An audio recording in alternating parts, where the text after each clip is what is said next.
En fonctionnement depuis un an, le club ado, sous la responsabilité du service jeunesse et sport de la ville de Luçon, propose des activités et sorties aux 11-15 ans, les mercredis après-midi en période scolaire et du lundi au vendredi durant les vacances. En 2011, le club ado a connu une fréquentation de 70 jeunes avec une formule qui permet d'y participer à un rythme libre. Ce mercredi, ils étaient une douzaine à pratiquer les activités de graphe autour du muraliste Stéphane Feustet et de Gilles Mériot, animateur au service jeunesse et sport, pour s'initier au tir au drapeau.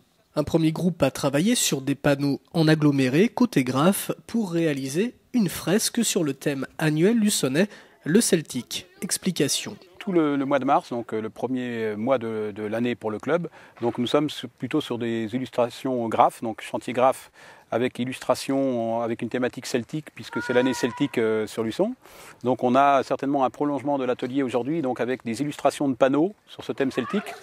Nous pensons avoir le moyen de faire connaître ce travail auprès de la population luçonnaise, dans le cadre certainement d'un festival donc, qui aura lieu, je pense, en juillet. Donc ce sera l'occasion de voir et de valoriser le travail de ces jeunes. Nous avons aussi en avril plutôt des thématiques de défis sportifs, donc des défis avec le skate, avec l'escalade de mémoire, l'acrobranche. Donc des parties plus sportives et plus tournées sur un environnement de jeu extérieur. Au mois de mai, on a une thématique d'archéologie, donc au travers de travail sur le feu, sur le bois. Donc les jeunes vont être initiés à des véritables chantiers archéologiques. Et puis au mois de juin, on sera plutôt sur une thématique de sortie à l'extérieur, notamment sur des sorties plages, des sorties forêt. Donc à chaque mois, une thématique différente. Et pour casser le rythme de cet après-midi graphe, un second groupe se concentre lui sur le tir au drapeau, qui consiste à tirer le plus près d'un drapeau planté dans le sol à une distance variable. Bon, c'est vrai que la tension, on le voit sur un chantier graphe, est quand même prolongée, donc un temps d'après-midi de 4 heures à graffer, c'est un peu long. Donc du coup, en tant qu'éducateur, moi je prends la partie un peu plus sportive pour permettre aux graffeurs d'avoir un groupe réduit dans l'activité. Et c'est ce qui permet, donc, au travers après d'une coupure avec le goûter, d'avoir un rythme qui est plus adapté à l'attention des enfants. En tout cas, les activités séduisent et les jeunes se fidélisent au fonctionnement du club. Parce que c'est bien et puis ça nous occupe le mercredi après-midi. On a tagué sur des planches et puis après ça va être exposé le jour du festival au mois de juillet. On prend des pochoirs, on prend les bombes à taguer puis on tague avec les pochoirs. On a fait des graphes, on a tiré à l'arc et on a fait deux groupes. Il y a beaucoup d'activités et elles sont toutes différentes.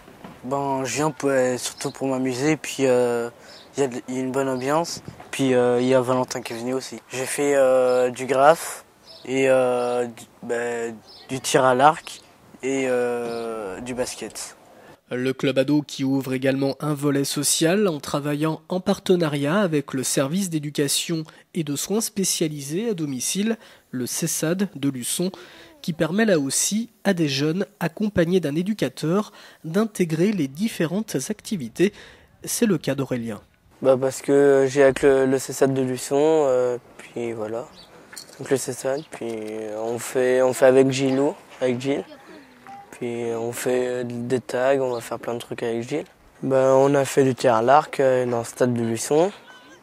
Et on a fait le panneau service jeunesse sport. On était à l'intérieur de trucs de sport. On a tagué, on a mis des infos, des trucs comme ça. Pour taguer, ils sont nombreux à commencer à maîtriser la technique. Il faut dire qu'en compagnie du professionnel Stéphane Feustet, certains ont déjà travaillé sur 2 chantiers EDF et sur le local du club ado situé face à la médiathèque intercommunale.